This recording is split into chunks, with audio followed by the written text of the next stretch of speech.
et là, c'est le drame.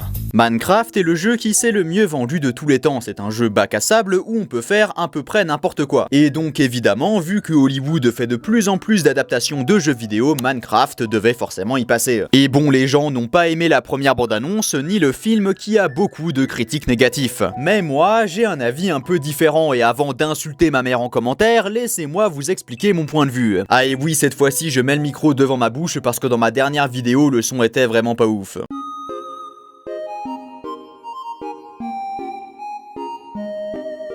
Mais bon oui, avant toute chose, dans ce film, il y a un gros problème avec les effets spéciaux. Même si bon en vrai les décors je les trouve plutôt pas mal, c'est l'incrustation des personnages dans ce monde que je trouve ratée. Vu qu'on ressent vraiment qu'on est dans un studio et on voit les fonds verts, les incrustations sont vraiment mauvaises. Et je suis pas hyper fan de vouloir rendre les créatures de Minecraft ultra réalistes, même si au bout d'un moment je m'y suis habitué. En plus on nous vend un live action alors que 80% du film est fait en animation. Bref, d'un point de vue visuel, je trouve que ça va pas, mais est-ce que d'un point de vue de l'écriture, c'est mieux? Ben, pas tellement parce que certains personnages comme celle-là ne sont pas du tout développés et ne sont pas intéressants. Aussi, au début, on nous dit que le personnage de Nathalie et d'Henri ont perdu leur mère, du coup je me suis dit que ça allait peut-être parler du deuil, mais même pas, après ils en parlent plus jamais. Et puis Jack Black et Jason Momoa sont marrants, j'ai trouvé. Alors oui, c'est un humour très enfantin qui va pas plaire à tout le monde, mais moi personnellement ça m'a fait un peu rire. En fait, Jack Black joue Jack Black et moi personnellement j'aime bien sa personnalité, et Jason Momoa une espèce de gars qui se croit stylé alors qu'il a une vie de merde. Après, le problème c'est que ces personnages ne sont pas attachants mais uniquement ridicules. Du coup, quand le film essaye de créer de l'émotion autour de la mort de Jason Momoa, ben je m'en battais les couilles. Et le moment où il revient dans la bataille finale était tellement prévisible, je m'y attendais à 10 km. D'ailleurs, il y a une intrigue secondaire avec un villageois qui tombe amoureux d'une femme, et même si j'ai trouvé ça un peu marrant, ça sert à rien dans l'histoire. Et c'est aussi totalement illogique que personne se pose la question pourquoi ce gars est cubique. Bon, après, il y a un moment qui m'a ému, c'est la référence à Technoblade, donc un joueur de Minecraft très connu qui nous a malheureusement quitté en 2022. Mais surtout, c'est un film qui prône la créativité alors qu'il est pas créatif du tout. L'histoire est hyper banale, c'est des méchants qui veulent détruire le monde et les gentils qui veulent les arrêter. Pareil pour la mise en scène, il y a absolument rien d'original, même dans les scènes d'action, et tout est un peu prévisible, j'ai trouvé. Bon, il y a juste les blasts avec des plateformes, ça j'ai bien aimé, et ce serait incroyable de pouvoir faire ça dans le jeu. Mais autrement, ben il y a rien d'autre, et je trouve ça assez dommage et décevant que le film Minecraft ne soit pas plus créatif. Et je vous ai pas parlé du montage et du rythme qui sont tellement rapides que je me croyais sur YouTube Short ou TikTok, sauf qu'au bout d'un moment pour un film ça devient fatigant. Et c'est là que vous vous dites sûrement qu'en fait ma vidéo elle est putaclic et que je défonce le film comme tout le monde. Sauf que je ne vous ai pas raconté en détail l'histoire de ce film. Donc ce film parle de Steve qui étant gamin voulait partir à l'aventure à la mine, mais on lui disait que ce n'était pas fait pour les enfants. Et une fois adulte, il décide de quitter son travail de merde pour aller à la mine, et c'est là qu'il trouve un cube qui va lui permettre d'aller dans l'Overworld. Un monde où il est possible de créer tout ce qu'on imagine, et il va y rester longtemps. Mais d'un autre côté, il y a la vieille Pigline dont j'ai oublié le nom qui va essayer de créer un spectacle de danse, mais qui ne va pas plaire aux habitants du Nether, une sorte d'autre monde si vous voulez. Ce qui va faire que désormais elle considère l'art et la création comme une perte de temps, et elle va essayer de détruire la création. Puis encore d'un autre côté, on a Henri qui lui aussi veut créer, mais tout le monde lui dit que c'est une perte de temps. Jusqu'à ce qu'il rencontre Steve qui va l'encourager à créer. Bon, alors là, j'ai pas résumé tout le film, j'ai juste pris ce qui va m'intéresser à partir de maintenant. Parce qu'en fait, certaines parties de l'histoire que je viens de détailler m'ont un peu parlé. Parce que déjà pour moi, la vieille Pigline représente toutes ces personnes qui veulent empêcher les gens de créer en leur disant que c'est une perte de temps. Parce que eux-mêmes ont abandonné ou n'ont carrément jamais osé, vu que créer quelque chose de public, ça veut dire devoir être fort face aux critiques. Et Steve, c'est celui qui a réussi à s'en foutre des gens qui voulaient l'empêcher de faire ce qu'il voulait pour utiliser pleinement le potentiel de son imagination.